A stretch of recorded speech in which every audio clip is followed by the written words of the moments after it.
Selamat pagi Opa dan Oma. Bagaimana kabar hari ini? Saya berharap kita semua dalam keadaan sukacita di dalam Tuhan. Pada hari ini kita akan kembali beribadah dengan tema Allah Bapa Penyayang yang akan dilayani oleh Pendeta Angelin Chandra. Mari Opa dan Oma, kita siapkan hati kita sebelum beribadah dengan bersaat teduh.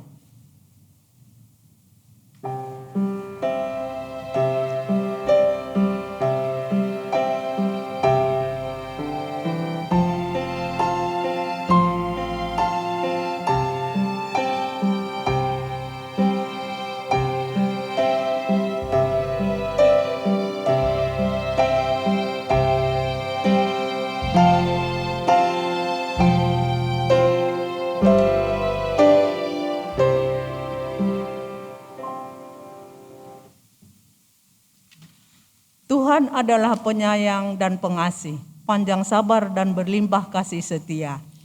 Tidak selalu ia menuntut dan tidak untuk selama-lamanya ia merendam. Tidak dilakukannya kepada kita setimpal dengan dosa kita, dan tidak dibalasnya kepada kita setimpal dengan kesalahan kita. Tetapi setinggi langit di atas bumi, demikian besarnya kasih setianya atas orang-orang yang takut akan Dia.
Opa-oma yang terkasih, sungguh benar bahwa kasih setia Tuhan menyertai dan melingkupi kita. Ia menjaga dan memelihara kehidupan kita. Dari dulu hingga saat ini kasih-Nya tak berkesudahan. Sekalipun kita mengalami kelemahan fisik, sakit, atau juga kita merasakan kesedihan, kasih Tuhan tetap tinggal dan beserta kita. Sebab Dialah Allah pengasih, Allah penyayang. Mari Opa Oma kita datang menghadap Tuhan dalam doa. Mari kita berdoa. Ya Tuhan, kami bersyukur atas kasih dan kebaikan-Mu di dalam hidup kami. Engkaulah Allah yang sungguh menyayangi kami. Engkaulah sahabat terdekat yang selalu menerima kami. Pada saat ini kami datang ke hadirat-Mu, memuji dan memuliakan nama Tuhan. Biarlah mulut kami memuji dan mengagungkan nama Tuhan senantiasa. Kiranya hikmat daripada Tuhan sajalah yang memenuhi hati dan pikiran kami. Di dalam nama Tuhan Yesus Kristus kami berdoa. Amin. Opa Oma yang terkasih, kini saatnya kita akan mendengarkan firman Tuhan. Mari kita siapkan hati dan pikiran kita untuk diisi oleh firman-Nya. Mari kita bernyanyi dari Kidung Jemaat 184. Yesus sayang padaku.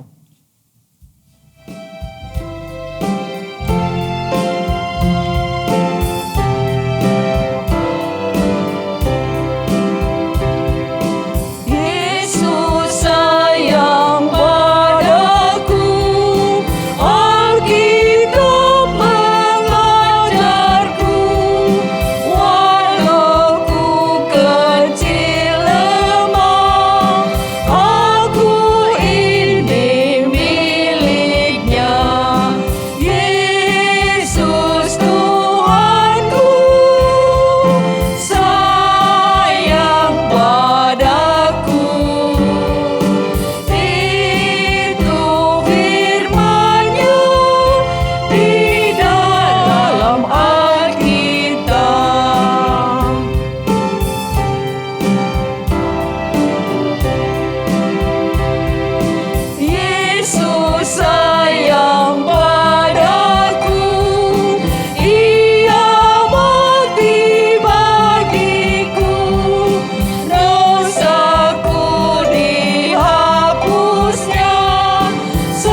Opa Oma, mari kita siapkan diri kita untuk pelayanan firman Tuhan.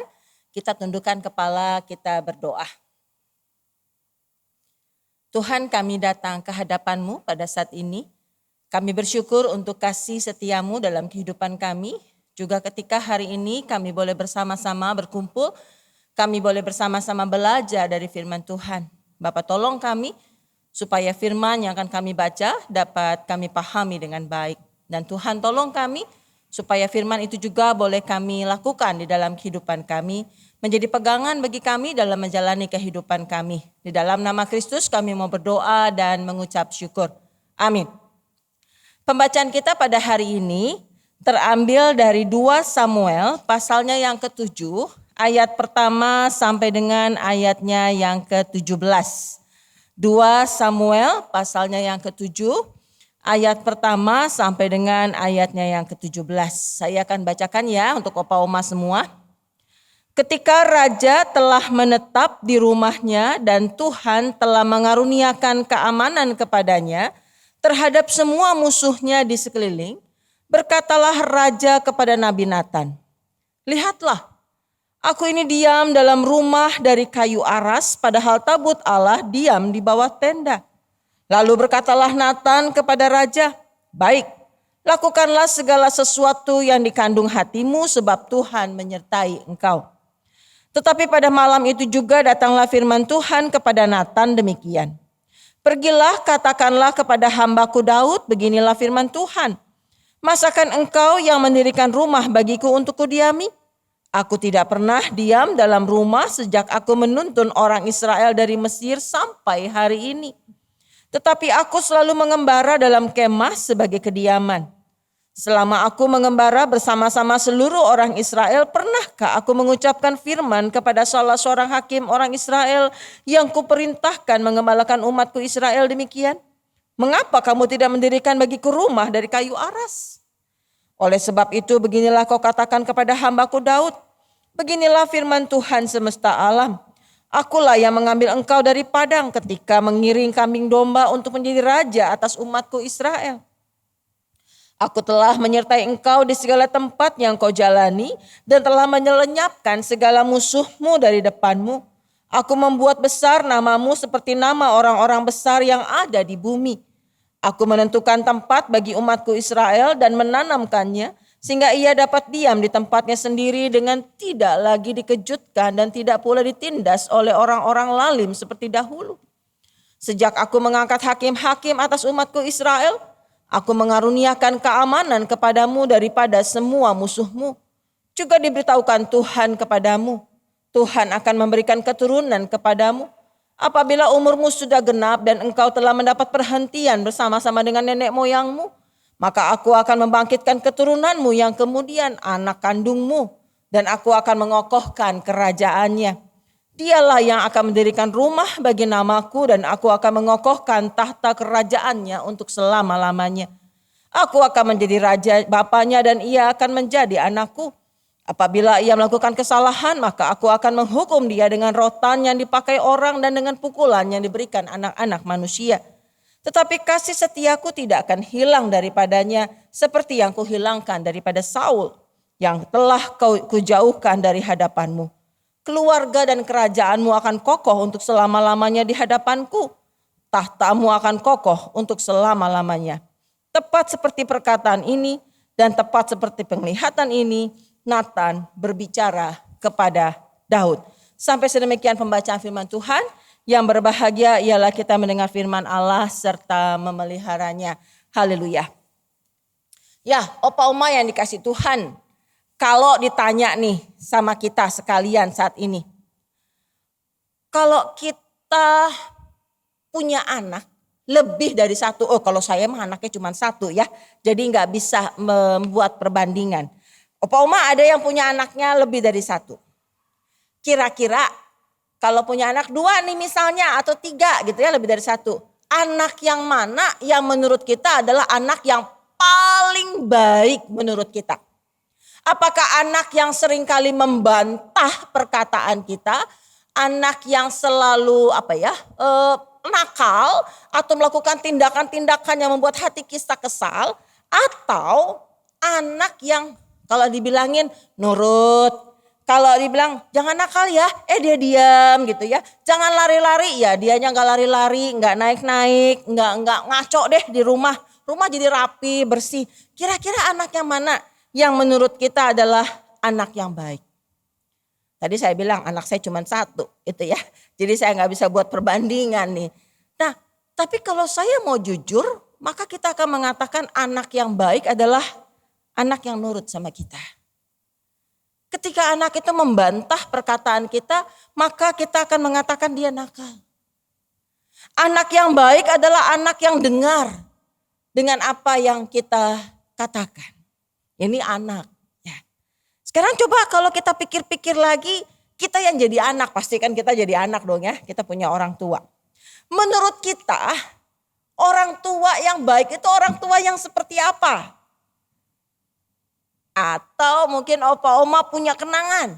Apa sih kenangan yang indah menurut kita dari orang tua kita, dari ayah kita? Opa oma, ayah saya, papa saya itu seorang montir motor. Ya. Jadi saya dulu besar di rumah dengan bengkel di depan rumah saya, bengkel motor tentunya, gitu ya. Jadi rumah tuh nggak pernah rapi, nggak pernah sepi. Kenapa? Karena begitu banyak orang yang lalu lalang yang keluar masuk rumah saya. Bahkan mama saya itu kalau masak gak pernah sedikit.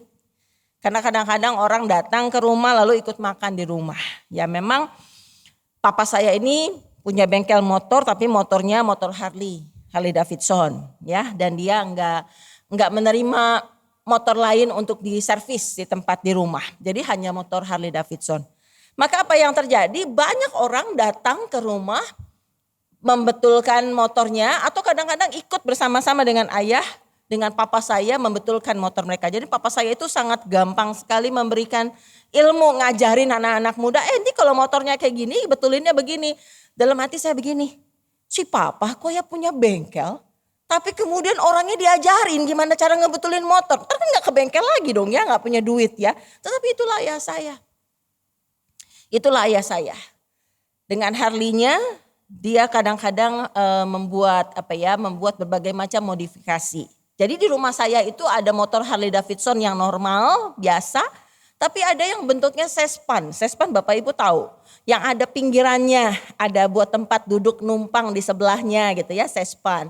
Lalu dia pernah bikin delman. Delman itu tahu dong ya delman ya, tapi bukan kuda di depannya. Tetapi di depannya itu adalah motor. Ya, motor Harley. Nah, yang saya selalu ingat adalah waktu saya sekolah, kadang-kadang si papa ini ngejemput saya di sekolah. Aduh, opa oma, jujur sih senang tapi malu. Kenapa? Karena papa tuh suka iseng. Begitu dia ngejemput daerah sekolah, dia langsung bunyiin klakson. Opa oma klaksonnya itu nggak kayak orang-orang tet gitu ya, tapi keliling. Kan rasanya gimana gitu ya, dengar suara itu saya tahu, aduh papa datang nih. Lalu semua orang ngeliatin gitu ya, semua orang memperhatikan motor si papa itu. Saya langsung lari cepat-cepat dari kelas untuk langsung naik ke atas motor, ke sespannya atau ke delmannya, lalu langsung cepat pulang. Itu sepanjang jalan saya nunduk aja. Kenapa? Karena setiap perhentian lampu merah orang itu berkerumun. Ngeliatin motor papa saya. Nah, itu cuma satu cerita. Tetapi yang saya ingat, yang selalu saya kenang adalah satu cerita yang membekas dalam hati. Tetapi itu juga adalah satu cerita yang menyenangkan hati. Ya, yang menyenangkan hati. Bapak yang seperti apa yang menurut saya adalah bapak yang penyayang, yang baik itu yang tadi tuh ngejemputin sekolah gitu ya. Yang mau ngajarin saya begini dan begitu, yang ngajak saya melakukan ini dan itu. Yang ya kebetulan karena saya anak bungsu kali ya. Jadi papa itu memberikan perhatian yang cukup besar kepada saya. Tetapi kembali ketika tadi konsepnya anak seperti apakah yang menurut kita adalah anak yang baik. Dan kita mengatakan adalah anak yang menurut sama orang tua. Yang mendengarkan perkataan kita. Maka hal yang sama terjadi ketika pertanyaannya diubah. Bapak seperti apa yang menurut kita adalah bapak yang penyayang. Maka mungkin kita akan mengatakan bahwa bapak yang penyayang itu adalah bapak yang memberikan terbaik tadi buat kita. Memberikan perhatiannya, memberikan penyertaannya, memberikan perlindungan kepada kita. Mungkin terkadang juga memenuhi apa yang kita inginkan. Pah, aku pengen ini dong, lalu dia belikan. Pah, aku pengen punya ini dong, lalu dia upayakan supaya itu kita dapatkan. Nah, Bapak Ibu, ketika kita punya pola opa oma yang seperti ini, ya, anak yang baik adalah anak yang seperti ini. Orang tua, bapak yang baik menurut kita adalah seperti ini. Sekarang pertanyaannya dirubah lagi. Ya, apa yang kita lakukan? Apa yang kita lakukan sebagai orang tua kepada anak yang menurut kita adalah anak yang baik tadi? Anak yang menurut dengan kita. Anak yang mau dengar-dengaran apa yang kita katakan. Maka tanpa sadar sebagai orang tua kita akan mengasihi lebih daripada yang lain. Walaupun kita gak mau dibilang pilih kasih. Tetapi tanpa sadar itu yang kita lakukan. Dan tanpa sadar kita akan berusaha memberikan yang terbaik buat anak kita. Hal yang sama berlaku kita terhadap orang tua. Ketika saya kemudian bekerja, ketika saya kemudian masuk jemaat, lalu saya punya orang tua. Maka apa yang terjadi? Saya berusaha ingin memberikan yang terbaik buat orang tua saya. Saya berusaha ingin memenuhi apa yang dimimpikan oleh papa saya, oleh mama saya. Saya berusaha ini loh, Pak, aku ingin menjadi seperti ini karena inilah yang kau inginkan dan ini yang membanggakan dirimu. Ingin memberikan yang terbaik. Nah, perasaan ingin memberikan yang terbaik ini jugalah yang ada di dalam diri Raja Daud. Kalau kita lihat dalam bacaan kita, 2 Samuel pasalnya yang ke-7 ayat 1 sampai dengan 17. Kita lihat ya ayatnya yang 1 sampai 3 dulu ya. Ketika raja telah menetap di rumahnya dan Tuhan telah mengaruniakan keamanan kepadanya terhadap semua musuhnya di sekeliling. Berkatalah raja kepada Nabi Nathan, lihatlah aku ini diam dalam rumah dari kayu aras. Kayu aras itu adalah kayu yang sangat bagus, yang sangat mahal, ya, yang sangat keren. Yang menunjukkan satu kemewahan bagi orang kaya dan seterusnya, raja lah ya pakainya kayu aras. Kalau kita mah mungkin kayu jati kali ya, kayak begitu. Tetapi kemudian dia bilang, lihat aku ini diam dalam rumah dari kayu aras, padahal tabut Allah diam di bawah tenda. Lalu berkatalah Nathan kepada raja, baik, lakukanlah segala sesuatu yang dikandung hatimu sebab Tuhan menyertai engkau. Apa yang bisa kita lihat dari ayat 1 sampai 3 ini? Betapa Raja Daud itu mengatakan, aku tinggal di rumah yang bagus kok. Di rumah yang mewah dengan kayu yang paling bagus, yang paling mahal. Kok Allah yang menjadi pelindungku malah tinggalnya di tenda? Ya. Maka apa yang dipikirkan oleh Raja Daud? Dia ingin membangun bait Allah yang megah buat Tuhan. Aku aja tinggal di kayu aras, maka Allah yang disimbolkan melalui tabut perjanjian itu harusnya tinggal di tempat yang lebih megah atau paling tidak sama megahnya dengan yang aku lakukan, yang aku jalani atau yang aku tinggali. Tempat dengan kayu aras. Umpama bukankah keinginan Raja Daud ini adalah keinginan yang baik? Bukankah apa yang dia mimpikan adalah semua mimpi yang baik? Memberikan yang terbaik buat Tuhan, rajanya, Tuhannya, Allahnya. Tetapi apa yang kita lihat? Dalam bacaan selanjutnya, di ayatnya yang ke-5 ya, sampai dengan ayatnya yang ke-7 misalnya, maka Allah mengulangi yang terjadi di sana dikatakan, aku tidak pernah diam dan aku tidak pernah meminta agar mendirikan rumah bagiku. Nah, apa artinya bahwa ayat 5 sampai dengan 7 ini memperlihatkan Allah menolak. Allah menolak apa yang Raja Daud inginkan. Tadi saya katakan ketika Daud ingin membangunkan rumah, bukankah sebuah keinginan yang baik? Bukankah sebuah mimpi yang baik? Tetapi ternyata keinginan Raja Daud ini ditolak oleh Tuhan. Ditolak oleh Allah. Saya melihatnya lagi jadi kayak orang tua lagi nih gitu ya. Saya ingat lagi ketika saya mulai masuk jemaat, saya mendapatkan uang gitu ya. bulanan saya, jaminan kehidupan pengerja. Saya bawa uang itu selain untuk Tuhan, maka saya bawa ke rumah ke orang tua saya lalu saya berikan kepada papa. Waktu itu tinggal papa karena mama saya udah gak ada. Udah pulang ke rumah bapak. Lalu saya bilang, "Papa, ini gajiku. Aku ambil sekian untuk aku hidup, ini yang sisanya buat papa." Orang tua saya waktu itu papa langsung bilang, "Enggak, jangan. Biarlah kamu simpan untuk kepentinganmu. Biarlah simpan untuk dirimu. Jangan kamu berikan kepada papa semua." Saya melihat itu sebuah ungkapan kasih sayang papa kepada saya bahwa dia bukannya nolak pemberian saya sedemikian rupa tetapi dia ingin supaya uang itu saya pakai dengan baik. Akhirnya oke lah kalau gitu saya ambil lagi segini ya Pak, tapi saya ingin memberikan buat papa. Saudara, bukankah ciri seperti ini juga kita lakukan kepada anak-anak kita? Ya, kadang kita menolak bukan karena kita membenci tetapi karena kita mengasihi sebenarnya. Dan inilah yang juga kemudian diungkapkan oleh Allah Bapa kepada Raja Daud. Ketika dia menolak tapi kemudian dia mengatakan, "Loh, bukankah aku ini mengasihi engkau? Aku menyertai engkau. Ya, aku menyertai setiap langkahmu. Aku menyertai ketika engkau bertemu dengan musuhmu. Ya, aku kemudian lakukan ini dan itu untukmu." Nah, Opa Oma, dari sini kita melihat ciri khas seorang orang tua kepada anak tadi adalah memberikan yang terbaik buat anaknya. Nah, balik lagi ya ke peran atau pertanyaan tadi. Apa sih yang ada dalam konsep kita?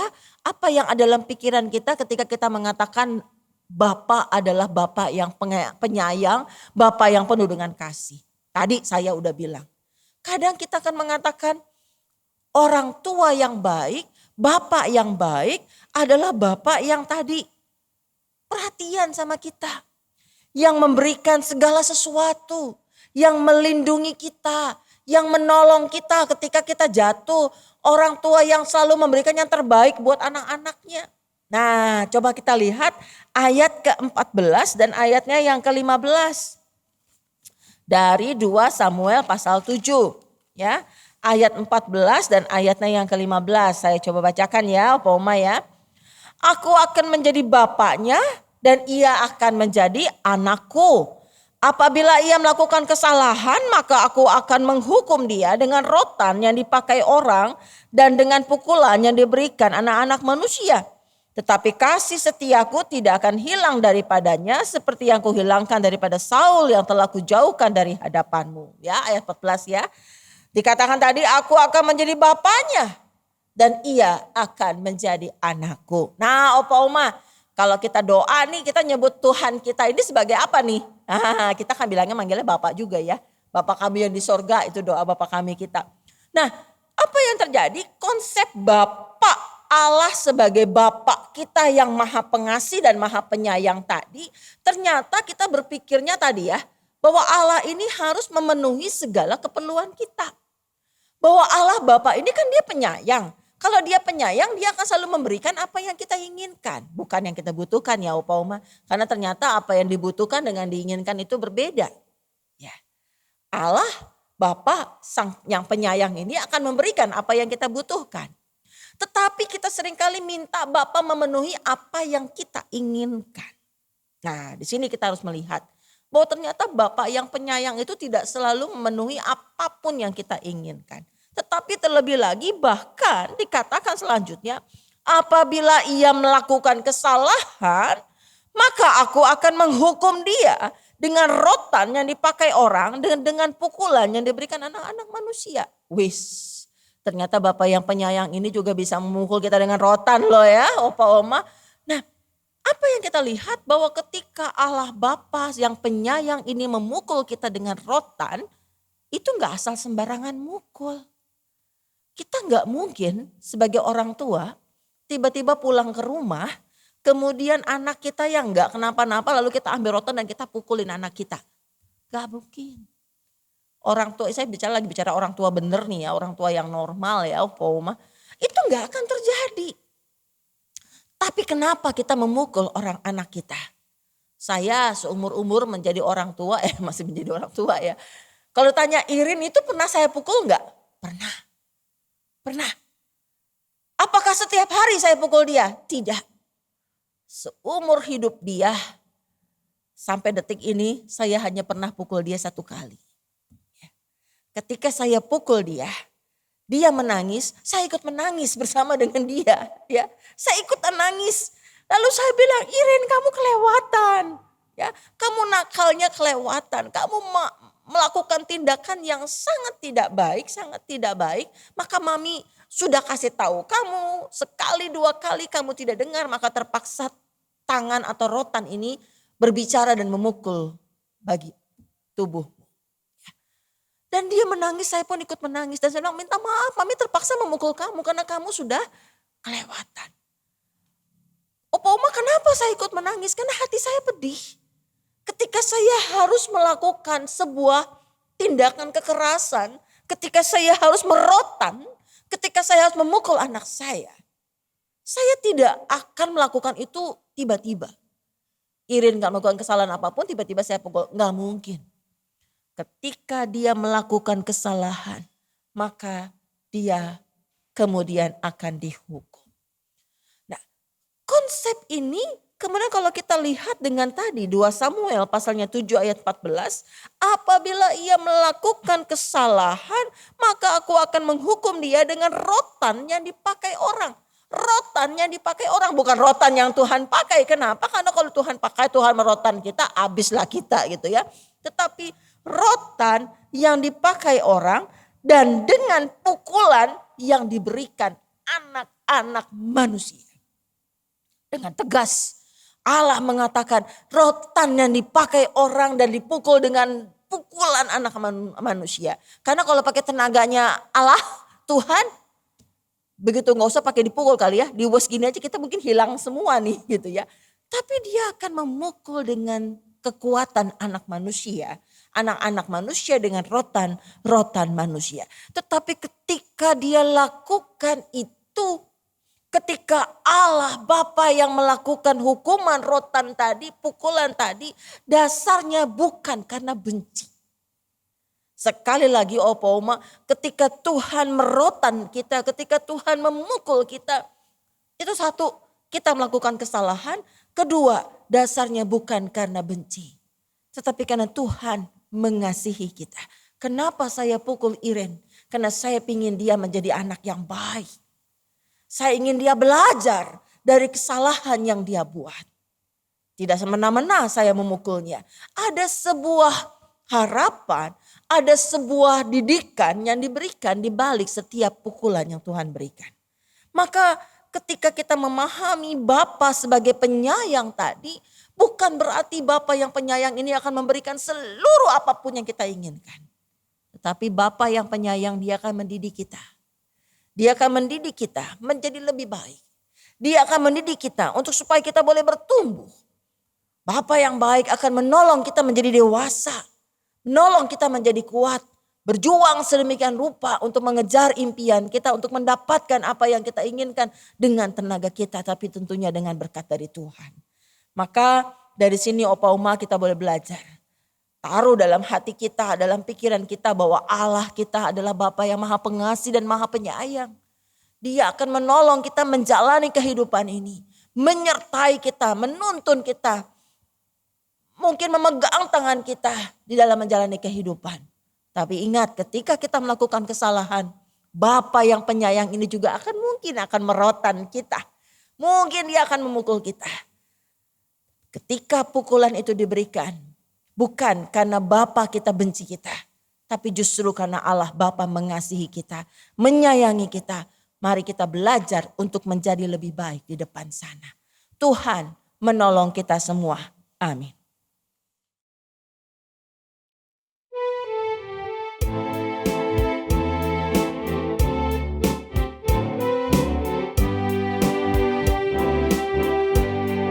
Ya Tuhan, Engkau perlindunganku sejak masa mudaku.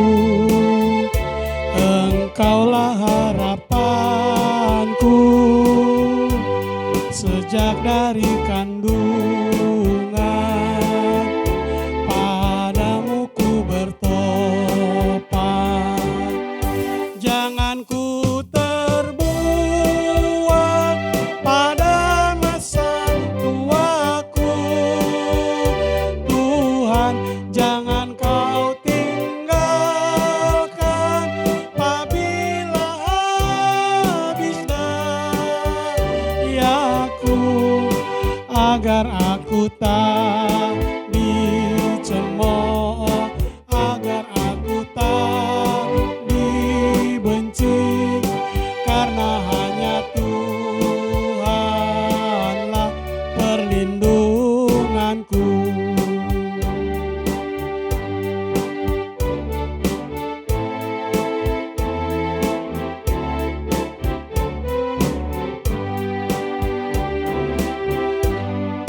selalu ku puji, bersyukur tiap hari, karena karya-Mu Tuhan yang adil dan ajaib. Jangan ku terbuang pada masa tuaku, Tuhan, jangan Kau tinggalkan apabila habis dayaku, agar aku tak dicemooh, agar aku tak dibenci, karena hanya Tuhanlah perlindunganku. Ya Tuhan, Kau telah mengajarku sejak masa kecilku hingga masa tuaku, supaya ku beritakan kuasa-Mu ya Tuhan. Jangan ku terbuang pada masa tuaku, Tuhan, jangan Kau tinggalkan apabila habis dayaku, agar aku tak dicemooh, agar aku tak dibenci, karena hanya Tuhanlah perlindunganku, karena hanya Tuhanlah perlindunganku.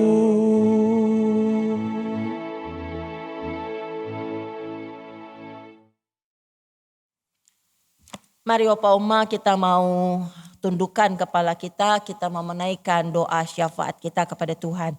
Mari kita berdoa. Kami bersyukur ya Bapa, Engkau adalah Allah Bapa yang penyayang, yang begitu mengasihi kami dan menginginkan kami untuk boleh terus bertumbuh menjadi lebih baik di depan sana. Mampukanlah kami ya Tuhan untuk bisa melihat segala yang kami alami dalam kehidupan ini sebagai rangkaian kasih sayang Tuhan. Karena kami boleh melihatnya sebagai wujud penyertaan Tuhan dalam kehidupan kami. Pada saat ini ya Tuhan, kami bersatu hati, kami ingin berdoa bagi setiap saudara-saudara kami, rekan-rekan kami yang saat ini sedang sakit. Kami teringat akan Ibu Sinta Sutardi, Ibu Mariati Chandra, Bapak Chandra Siswanto, Ibu Anita, Bapak Cendana Wiraya, Bapak Heri Setiawan, Ibu Isnarti Hananto, Ibu Susan Setiawan, dan mungkin masih ada lagi yang lain. Pak Adam dan juga yang lainnya. Tuhan tolong sertai setiap saudara-saudara kami ini di dalam kelemahan tubuhnya. Tuhan yang boleh memberikan kekuatan. Tuhan yang boleh menyertai dalam setiap perawatan, pengobatan yang dijalani. Sehingga bila setiap saudara-saudara kami ini semakin hari boleh semakin dikuatkan Tuhan dan kesehatannya boleh semakin dipulihkan. Bapak, kami juga mengucap syukur bersama-sama dengan saudara-saudara kami yang berulang tahun. Kami mengucap syukur Tuhan bersama dengan Bapak Winardi Chandra, Ibu Syana Mahdalena Adam, Ibu Esther Gunawan, Bapak Eko Junianto Hadiputro, dan Ibu Min Setiadi. Bapak, terima kasih. Engkau mengasihi saudara-saudara kami ini, Engkau boleh menyertai sehingga mereka boleh bertambah usia setahun lagi. Tuhan, bilang Engkau yang boleh menolong dalam kehidupan, memberikan kesehatan yang baik, memberikan penyertaan-Mu, dan juga Engkau yang boleh menyertai senantiasa. Bapak, kami juga berdoa untuk Komisi Lansia ini. Tuhan, Engkau yang menyertai rencana kami untuk mengadakan kebaktian secara tatap muka dengan langsung di tempat ini. Tuhan yang boleh tolong setiap persiapan yang dilakukan. Kami rindu berjumpa dengan rekan-rekan kami, dengan saudara-saudara kami. Maka biarlah Tuhan kami boleh mengambil bagian di dalamnya dengan sebuah keyakinan Tuhan ada bersama-sama dengan kami. Dan Tuhan memberikan kesehatan kepada kami. Sehingga ibadah tatap muka itu boleh membawa kebaikan buat kami semuanya. Bapa, kami berdoa juga untuk rekan-rekan kami yang menjadi pengurus. Tuhan sertai mereka satu demi satu dalam setiap pergumulan yang dihadapi. Sehingga biarlah rekan-rekan kami ini boleh terus Tuhan pakai menjadi alat di dalam tangan Tuhan. Dalam menyusun program dan melaksanakan setiap program kerja dengan penuh tanggung jawab. Dan biarlah kehadiran kami, para opa dan oma di GKI Kepaduri ini juga boleh menjadi berkat bagi sekitar kami, bagi anak cucu kami, dan juga bagi banyak orang yang berjumpa dengan kami. Sertailah keluarga kami, anak cucu kami, dalam pekerjaan, dalam rumah tangga, dalam studi, dan dalam segala hal. Engkau yang boleh menjaga dan melindungi mereka senantiasa. Terima kasih ya Tuhan.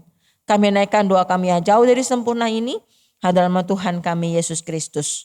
Amin. Opa Oma, mari kita memberikan persembahan syukur kita kepada Tuhan. Opa Oma dapat menyerahkan persembahan dengan 3 cara. Pertama, mentransfer ke rekening BCA 19831054444 atas nama Gereja Kristen Indonesia. Kedua, dengan scanning QR Code melalui OVO, GoPay, Link, dan BCA Mobile. Ketiga, menyerahkannya ke tata usaha pada jam kerja dengan membubuhkan nama atau nomor anggota dan jumlah persembahan di amplop. Firman Tuhan di dalam Mazmur 106 ayat 1 berkata, Haleluya, bersyukurlah kepada Tuhan sebab Ia baik, bahwasanya untuk selama-lamanya kasih setianya.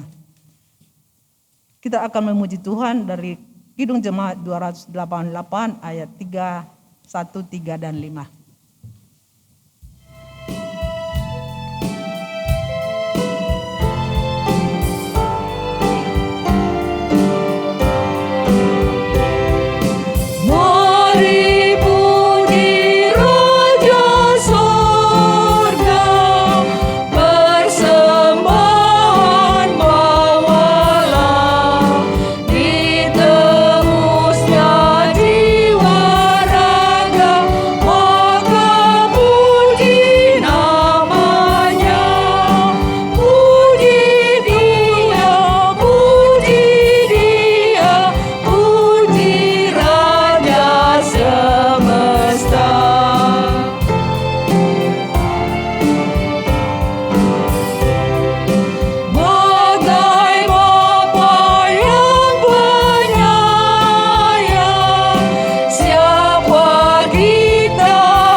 Opa Oma terkasih, mari kita berdoa.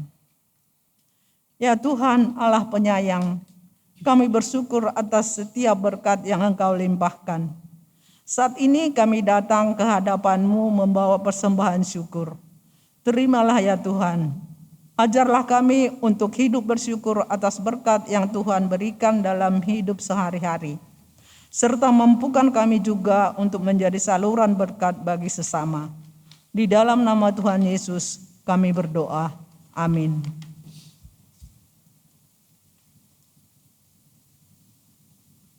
Opa Oma, kasih sayang Tuhan telah dinyatakan kepada kita. Kini marilah kita memberikan kasih-Nya kepada orang-orang di sekitar kita.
Opa Oma, kini arahkanlah hatimu kepada Tuhan dan terimalah berkat Tuhan.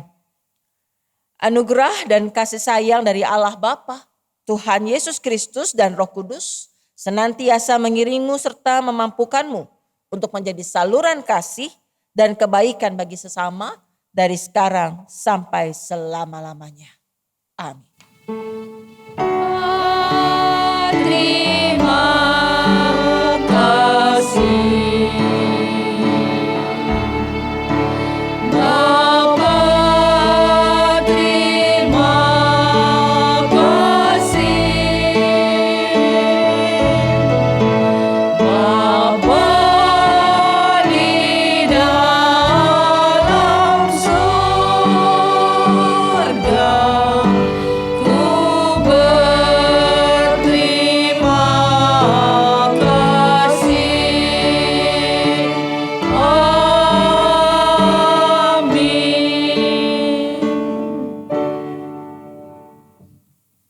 Opa Oma, ibadah kita sudah selesai. Sebelum kita berpisah, saya akan mengumumkan beberapa hal. Kami mengucapkan terima kasih kepada Pendeta Ejin Chandra, para pelayan dan karyawan yang telah melayani hari ini. Opa Oma, mulai tanggal 16 Juni akan dilaksanakan ibadah onsite mulai pukul 10. Ayat hafalan dari Mazmur 103 ayat 8. Yang berkata demikian, Tuhan adalah penyayang dan pengasih, panjang sabar dan berlimpah kasih setia.